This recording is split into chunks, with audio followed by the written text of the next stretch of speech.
and it will plan for that. Oh, the guy right across the street. Behind that tree. Knocked him. See him? Jump out. Knocked one. Behind the street. Nicely done. I'm going left side. Careful.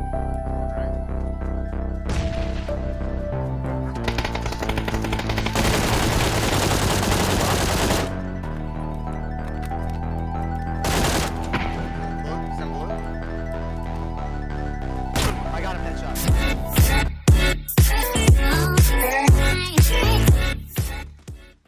What's up, guys? I wanted to do a little tips and tricks video for you guys and tell you guys a little bit about what I've learned from watching gameplays from professional players and my friends and non-professional players and myself.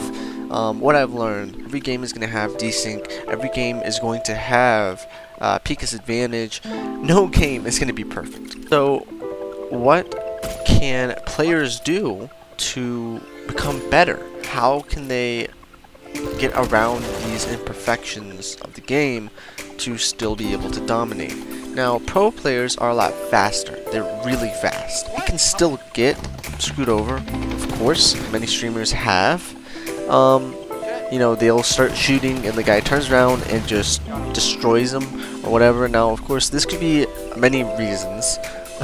This could be because the guy got a lucky headshot when he started. Headshots in any game are really, really good. In PUBG, headshots are very important. They're very, very important because this means that you can finish the fight before it even begins. You can finish fights very fast, and you can recover from not being able to start the fight very quickly as well if you can land some headshots. So if someone starts tagging you from behind or shooting at you, and you're able to turn around and start the fight with a headshot, you're going to have a higher chance of coming out alive, coming out on top, because of the damage that a headshot provides you with. I mean, it's just tremendous. Number one tip I would say would be aim to get headshots in PUBG. Now, I've noticed with streamers, and especially my gameplay, I've been trying to do it more, is whenever you start a gunfight, of course you never start just automatically aiming at the head because it's very difficult to do. Now, of course, some streamers, they might be able to do it, and some people might get lucky. I mean, I've gotten lucky plenty of times and I've been able to start fights like that, and they end very, very quickly, I'll tell you that. But usually what I'll do is I'll pre-fire, so I'll get in the rough vicinity of where I think the enemy's at, and then I'll start shooting, and then I'll micro adjust, because at the time I micro adjust and then start shooting, time has already been wasted.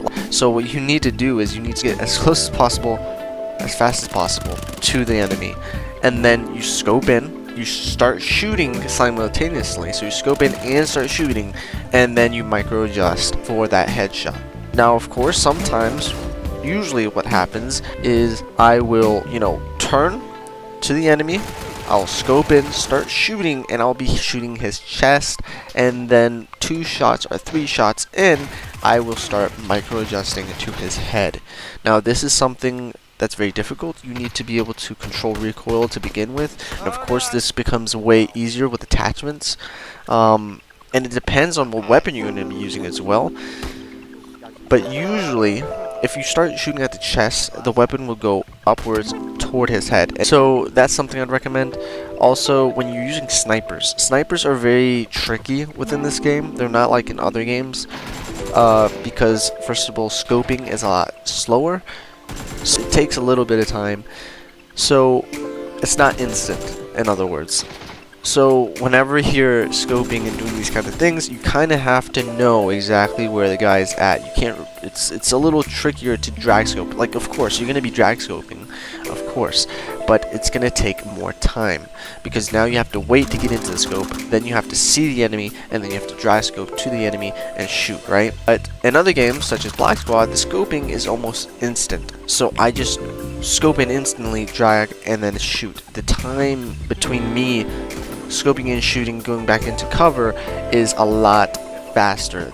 Playing other games besides PUBG that are faster paced, such as Black Squad, Counter-Strike, any of these other first-person shooters where they usually typically respawn, these games are very good to practice and to get your reflexes up. Alright, now even if you are really good, going back to these games to warm up, or just to practice or mess around for a little bit, you'll notice that when you get back into PUBG, everything is a lot slower, but your mind is still fast. So you basically are reacting a lot faster. You're reacting like if you were playing the other game that's a lot faster. But I'm not saying they should change the scoping mechanic in PUBG. I'm just saying that you have to realize that it is different. It's not like in other games. Also, peek's advantage with sniping and things like that is way more noticeable, and it's way more scary, because with sniping, if you get headshot once, you're either down or dead. You have to take your time with your shots, I'd say. This is something that I've noticed some of my teammates and even pro gamers, they'll or professional streamers or whatever, they make this mistake as well, and even I have this mistake as well. I try to adjust it. Is we don't take enough time to aim. We start throwing bullets out there, hoping one will land. Sometimes when we get really nervous or fine-tune that aim, like we only need to move like a centimeter to get a headshot. But we're panicking, or we're trying to get back into cover as fast as possible so that we don't get hit. But the thing is that peek's advantage only gives the advantage to the person that is attacking. It does not give the advantage for the guy that is basically defending. So it depends on the situation, but usually peek's advantage gives the advantage to the guy that is attacking and gives the disadvantage to the guy that is defending. This is why it's very bad to hardscope. In any game, it's pretty bad to hardscope because of this, because every game has a little bit of peek's advantage. Some more than others, such as PUBG. PUBG's peek's advantage is very bad. But you want to take your time, and you don't necessarily want to be getting in and out all the time. Now, of course, this can be good because it makes you a harder target, but if you keep on peeking the same area over and over and over again, it doesn't matter how fast you're peeking, the guy's going to learn that you're always going to be peeking that same area, and he's going to take shots there, and he's more than likely going to hit your head, especially if that's the only thing that you're showing is your head because you're peeking. If he hits you, that means that it's only going to be on your head, and it's pretty much going to be the death of you. It's going to be the end of that fight. So peeking other places and being consistent to where you're peeking is always going to give you that advantage, and that little bit of time that you need to be able to aim at his head and headshot him before he can aim at your head and headshot you. So try to be unpredictable. When you are going to peek and snipe, try to take a little bit more time. Realize that your shots really matter. I mean, the efficiency, it's more about, a quality versus quantity. It's better to do quality over quantity with any game. Also, hop into the practice mode. I know the practice mode is very boring. I do understand it's very boring. But there is a little trick, that is that if you go with a friend and you hit practice mode at the exact same time, you have a very high probability that you guys are going to get into the same practice mode, which is kind of cool. I mean, we did some very silly things, me and Jaeger. You can check out his channel, Jaeger Pilot 25. A very big tip for top 10 players. Now, I know a lot of players that can make it to top 10 or top 15. The thing is, though, is we get a little nervous. We get shaky a little bit. Our heart starts beating fast. And this is where you start to shift more to quantity over quality. You just start shooting like crazy, revealing your position, and just being terrible. So when you get into top 10 situation, I'd say just breathe, take a deep breath, relax, just relax, focus, and then play. Alright? And you just need to get in the habit of doing that. But breathing in and everything, this should relax you a little bit at least. But yeah, so just be relaxed in top 10 scenario. You don't have to get the chicken dinner. Of course, it's very good to get a chicken dinner, and I say, hey, try to get it. Try the best that you can to get it, but don't force yourself. Because if you start forcing yourself to get it, you're going to overcompensate for a lot of things, and it's going to be very bad. So just relax, know that you can get it.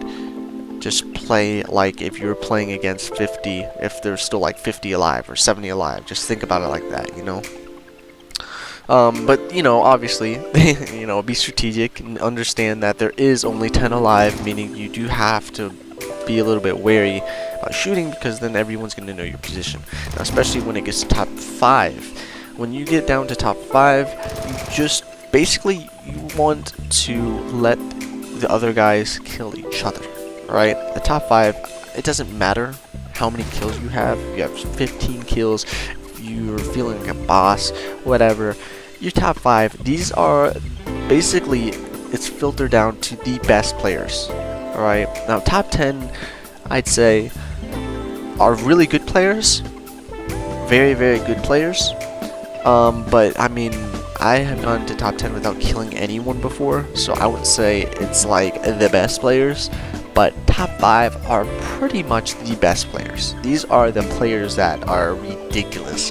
Now, of course, like anything, you can still make it to top 5. I mean, I've freaking gotten a chicken dinner once without killing anyone. And this is ridiculous. I mean, it's ridiculous. It's luck, though. Very, very, very lucky to be able to do that.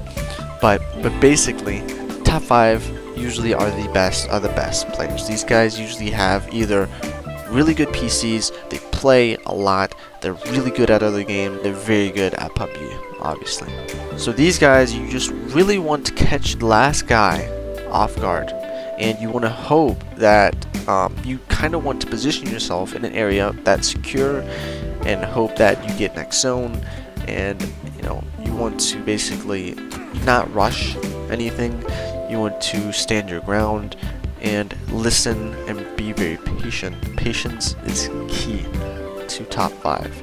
You need to be patient and listen and understand where other players are, because if you get snuck up on or anything like that, you're going to be dead, because these players are very, very good. So you want to take your time in top 5. You don't want to rush anything. You want to be very patient, listen to everything, every gunshot, try and let them kill each other. I mean, top 5, you're already top 5. You don't want to risk dying right then. You're so close to that chicken dinner. So just let them kill each other. Let them kill each other. Last guy, pay attention to where the last gunshot was, because that's going to be where the last guy is. Now, if you can know where the last guy is and he doesn't know where you're at, you have a big advantage. A big advantage. This means that you can more than likely start the fight first. And as we all know, whoever starts the fight first is usually going to end it first. Usually. Unless, the other guy can get some headshots in, of course. But yeah, so it's difficult to get chicken dinners within PUBG, but it's not impossible. You just need to practice, get faster, play other games as well, not just PUBG.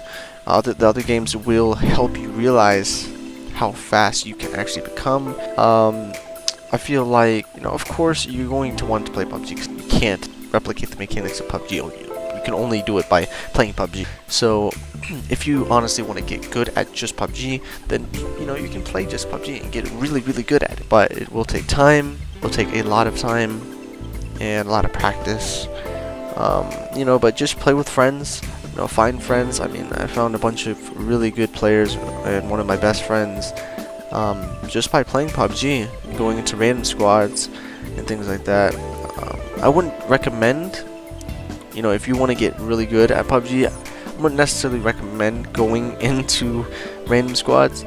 But like, if you don't have any friends that play PUBG that that are decent, or that want to take it a little bit more seriously, then I would say, find people.